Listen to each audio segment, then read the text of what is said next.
Tuloy na nakakaranas ngayon ng pagulan at malakas na hangin na malaking bahagi ng Itbayat, Batanes. Alamin natin ang mga kaganapan doon mula kay Mayan Bata ng Radyo Pilipinas, Batanes. Mayan? Yes sir, dahil pa rin po sa patuloy na paglalasa ng Batanes, nagkalat na po sa mga daan ang mga bunga at sanga ng punong kahoy. Gayon din po ang mga mangilang-ilang na buwal na puno. Nawalan po ng kuryente ang ilan sa mga kabahayan dito po sa bayan ng Basco at ayon po sa Batanes Electric Cooperative o Batanelco, kanila pong aayusin ang linya ng kuryente sakaling humina na po ang dala ng hangin o dalang hangin ng bagyo pong Shoni.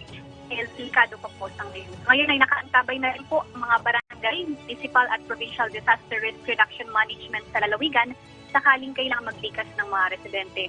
Patuloy namang pinapaalalahanan na maging maingat ang mga ibatan dahil pabigla-bigla pa rin ang hangin at ulan ng bagyong Shoni. Mula sa Batanes, Mayan Bata para sa bayan. Maraming salamat, Mayan Bata.